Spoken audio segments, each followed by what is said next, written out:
You are under arrest for abandoning a child in a remote area of the mountains.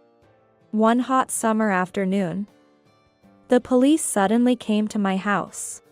What? My daughter is taking a nap right now. Despite my confusion, they didn't listen and eventually handcuffed me. I was taken away and met a child who was said to be protected by the police. The child, upon seeing me, lit up and called out, "Mommy." Thus began an unexpected series of tumultuous events. My name is Tracy Manning. I'm a 33-year-old office worker. My husband, Brian, is a firefighter, and we have a good relationship. We live near my parents' house and are raising our 4-year-old daughter, Mia. I'm currently pregnant with our second child, and we recently found out the baby's gender. Mia is going to be a big sister to another little girl. While I was happy, I also harbored a certain anxiety ever since I knew I would be raising 2 girls. I worried about the future relationship between the sisters. This is because I never had a good relationship with my own sister. I was born as the older twin in a pair of identical twins. My sister's name is Christina.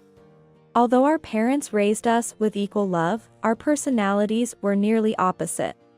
I was quiet and serious, while Christina was lively and mean-spirited. As children, we played together, but gradually, I started to avoid her. In elementary school, we were in the same class once. Christina incited her friends to ignore me and ostracize me. Our parents and teachers were troubled, and since then, we were placed in separate classes. At home, her treatment of me was even worse. I was scorned as a nerd just for doing my homework. And she even tore up my tests when I scored a. I remember crying when she deliberately ruined my hobby's practice clothes with paint. Each time, our parents scolded Christina, but she rebelled. "Dad and Mom, you just love my sister more." She would say such things and throw tantrums. Our parents were never biased. But Christina became increasingly twisted and exhibited problematic behavior. In middle school, Christina became even more uncontrollable. I was just an ordinary, serious student, but she was different. She started hanging out with bad company and staying out late at night. When she came home, she would break things and shout. I was once injured on the forehead when Christina threw an object at me. I always found it hard to deal with Christina, selfish and mean. Later, I went to a local prestigious school. But Christina barely passed her high school and soon dropped out. At 18, she left home, and we lost contact for a long time. According to our parents, she occasionally showed up asking for money. Honestly, I didn't want to have anything to do with her. The last time I saw Christina was when I was pregnant with my eldest daughter. My husband and I visited my parents, and Christina suddenly appeared. Dressed in flashy clothes and heavy makeup, she hinted at working in the nightlife industry. "Oh, my sister is here?" She glanced at me and, before I could finish saying, "It's been a while," she smiled sweetly at our parents. "Dad, Mom, can you lend me some money? Let's say, $5,000. Our parents were puzzled by her shameless request for money. Unable to bear it, I intervened. "Christina, shouldn't you stop asking our parents for money? You're working, right?" Christina glared at me fiercely.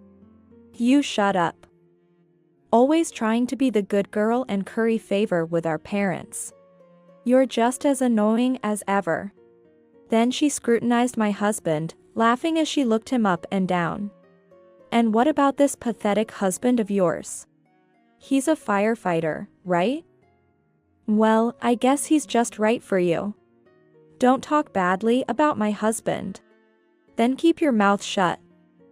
You're an outsider, aren't you?" As I fell silent, Christina smirked. "Just you watch. I'll end up more successful than you." I didn't understand what she meant, but her glittering eyes filled me with fear. In the end, my parents gave Christina $5,000 that day. but they had had enough and decided to cut ties with her. It's been about 5 years since that day, and I haven't seen Christina. I don't even know where she is or what she's doing. That's why I always hoped that my children would have a good relationship as sisters. My husband seemed to understand my worries. Our kids will be fine, I'm sure. Besides, what kind of person do you want them to grow up to be? Maybe.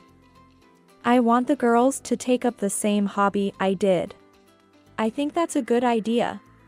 Let's think positively like that. I was always saved by my kind and sincere husband. I cherished the happiness I had and spent each day gratefully. However, an incident occurred one afternoon in midsummer, 7 months into my pregnancy. I had just put Mia to nap after a tiring morning at the pool when the doorbell suddenly rang. When I opened the front door, there stood the police with stern faces. "You are under arrest for abandoning a child in the mountains." What? My daughter is taking a nap right now. Confused, I answered, but the police glared at me as if saying, "Don't play dumb.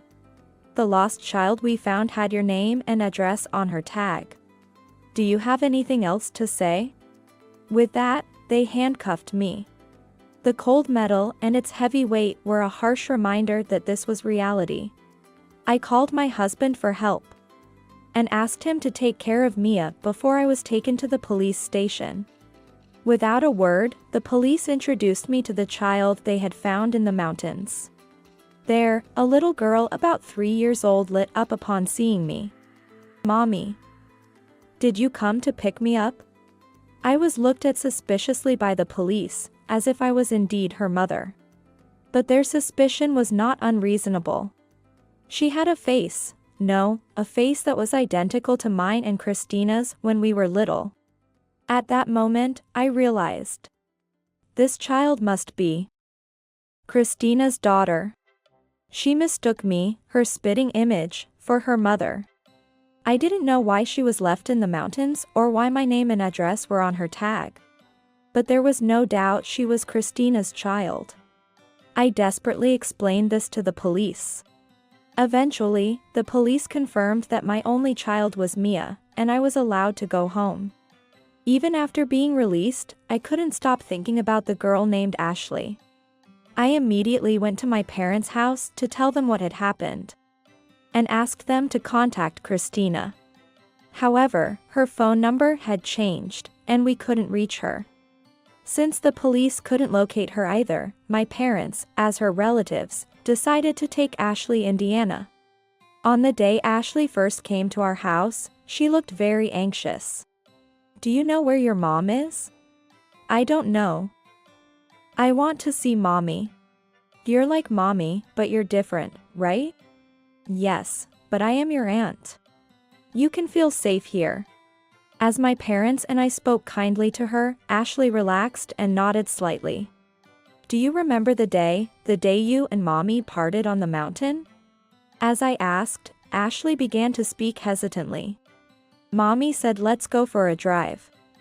It was my first time, so I was happy. But when we got to the top of the mountain, Mommy took me out of the car. What? Then Mommy's car left, and I was all alone. It was so hot, and I had no water bottle, and I got thirsty. Then I got more and more sleepy. I had been told by the police about the circumstances. When she was found in the mountain parking lot, Ashley had been discovered by hikers, suffering from heat stroke. Imagining her loneliness and suffering at that time, tears came to my eyes. I was scared. Why did Mommy leave me? Instinctively, I hugged Ashley's small body tightly. Feeling that she was my niece connected by blood, I found her even more adorable.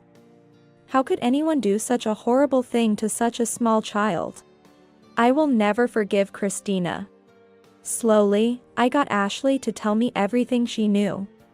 Ashley remembered the name of the place where Christina worked. So we found my sister surprisingly quickly. She was working in the entertainment district of the neighboring city, living in an apartment nearby. I apologized to my father for writing a letter pretending he had passed away, saying, "We need to get Christina out." The letter was about discussing inheritance. A few days later, Christina took the bait and showed up at our house. Brian was looking after Ashley, so my parents and I greeted Christina. Seeing our faces, Christina was taken aback. "What the? Dad was supposed to be in the other world, right? Where's the inheritance?" I sighed. "That was a lie to lure you out. But there's something more important we need to talk about, isn't there?" My sister, wary yet evasive, replied. "More important? What are you talking about? Don't play dumb. It's about Ashley, obviously."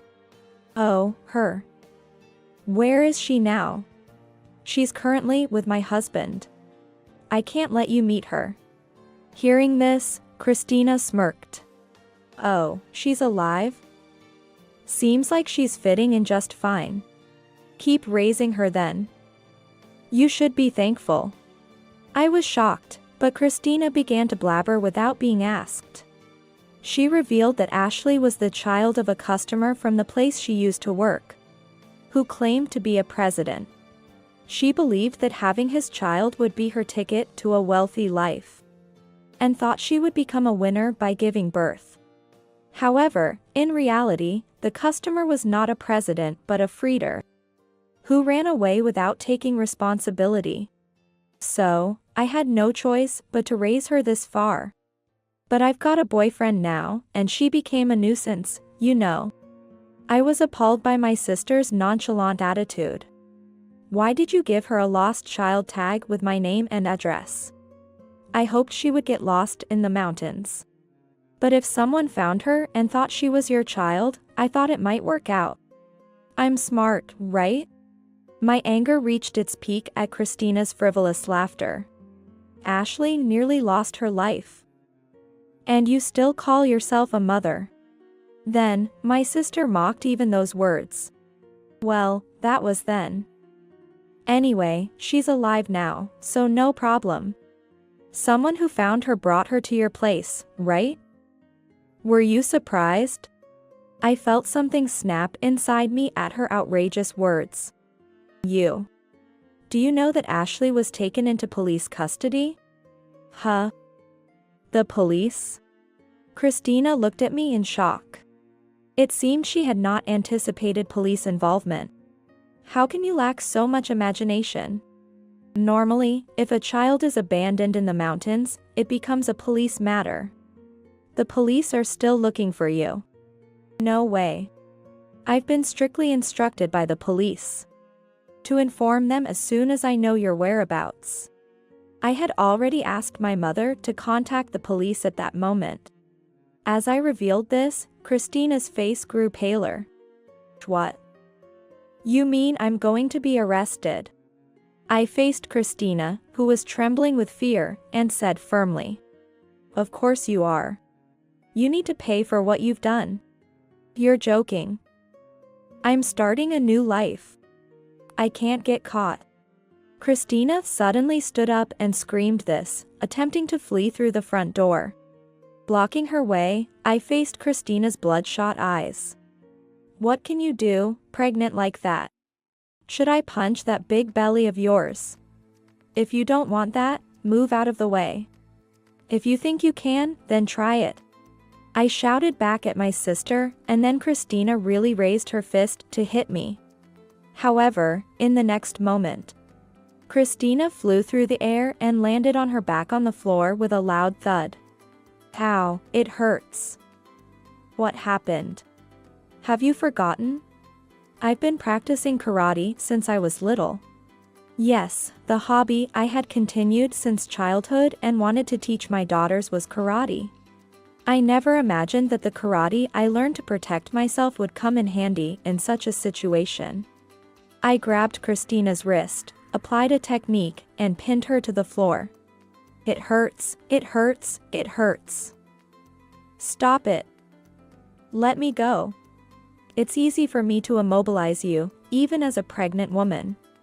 Stay calm until the police arrive. You're doing this to your own sister. Don't start talking about convenience now. I applied a little more pressure on the hand I was holding, and Christina screamed again. Ouch, it's breaking, it's breaking. Stop it already.